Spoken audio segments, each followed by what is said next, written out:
Assalamualaikum warahmatullahi wabarakatuh.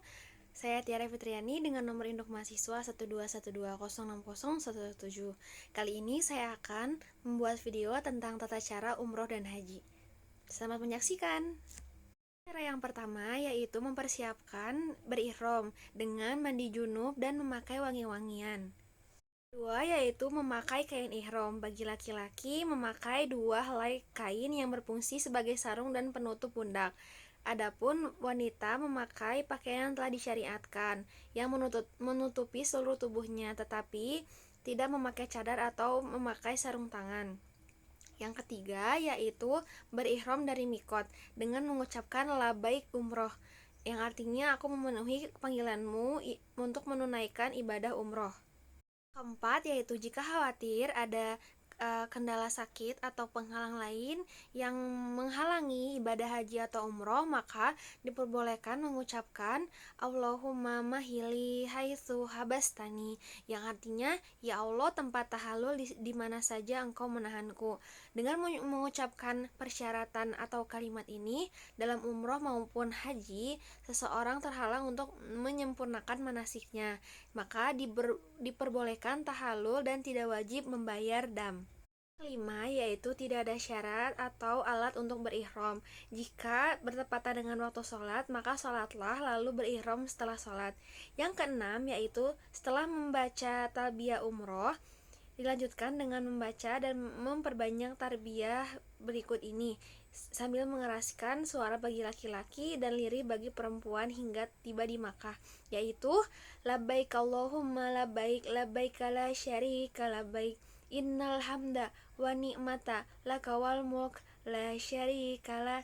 Artinya, aku menjawab panggilanmu ya Allah, aku menjawab panggilanmu, aku menjawab panggilanmu, tidak ada sekutu bagimu, aku menjawab panggilanmu, sesungguhnya segala pujian bagimu, kenikmatan dan kekuasaan hanya milikmu, tiada sekutu bagimu.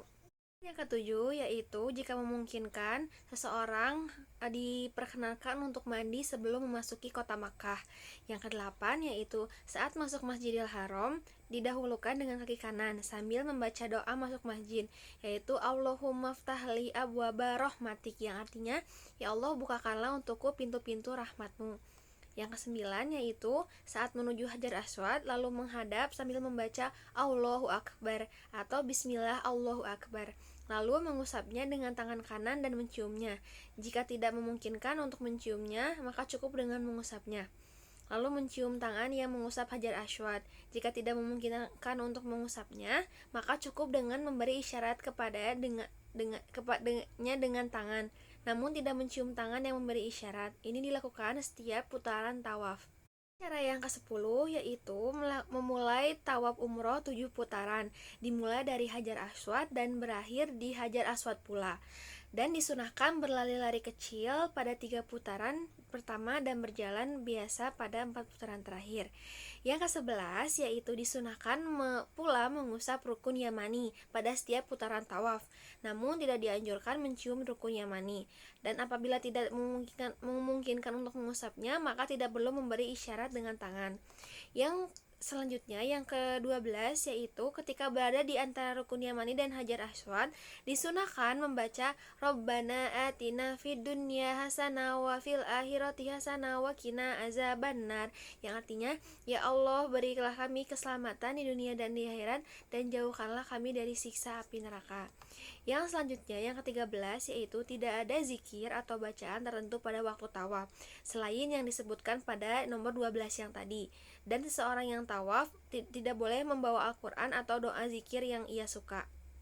Selanjutnya, setelah tawaf yaitu menutup pundak lalu menuju makam Ibrahim sambil membaca wattakhuzu mim maqami Ibrahim musalla, artinya dan jadikanlah sebagian makam Ibrahim tempat sholat.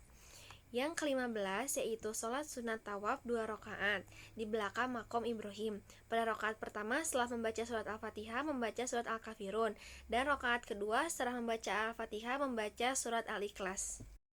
Disunahkan setelah sholat meminum air zam-zam.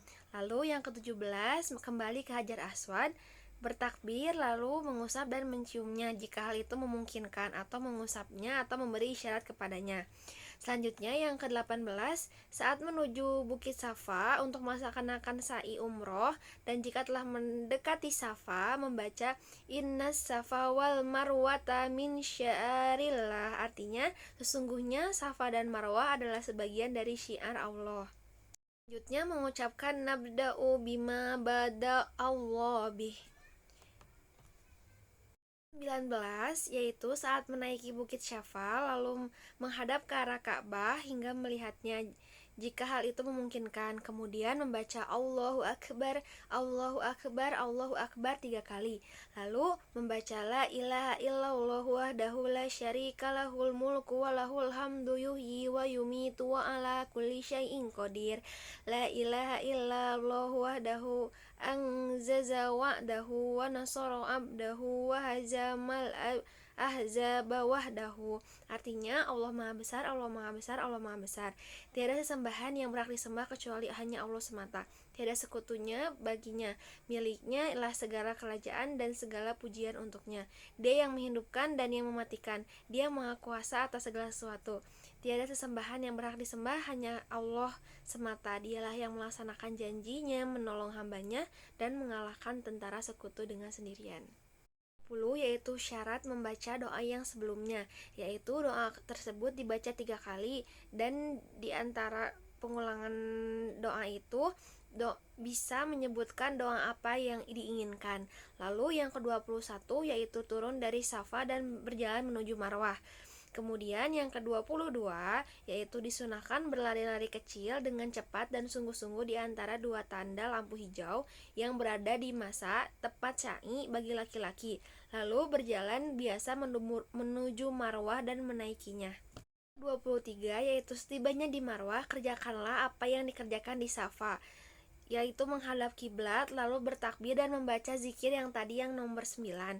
Berdoa apapun yang diinginkan. Lalu yang nomor ke-24, kemudian turunlah lalu menuju ke Safa dengan berjalan di tempat yang ditentukan untuk berjalan, dan berlari bagi laki-laki di tempat yang ditentukan untuk berlari. Lalu naik ke Safa dan lakukan seperti semula, dengan demikian terhitung 2 putaran. Ke-25 yaitu lakukanlah hal yang ke-24 sebelumnya sebanyak 3 kali putaran dengan berakhir di Marwah. Kemudian yang ke-26 ketika sa'i tidak ada zikir-zikir tertentu, maka boleh berzikir, berdoa, atau membaca bacaan yang dikehendaki. 27 yaitu disyaratkan untuk membaca Allahumma gfirli warham wa antal azul akram, yang artinya ya Robku ampuni dan rahmatilah aku, sesungguhnya Engkaulah yang Maha Perkasa dan Maha Pemurah. 28 yaitu setelah sa'i maka bertahalul dengan memendekkan seluruh rambut atau mencukur gundul, dan yang mencukur gundul itulah yang lebih afdol. Untuk perempuan cukup memotong rambutnya sebanyak 1 ruas jari. Cara yang terakhir yaitu setelah memotong rambut atau mencukur rambut maka berakhirlah ibadah umroh. Maka diperbolehkan untuk mengerjakan hal-hal yang dilarang ketika dalam keadaan ihram. Demikianlah yang dapat saya sampaikan. Mohon maaf jika ada kekurangan. Wassalamualaikum warahmatullahi wabarakatuh.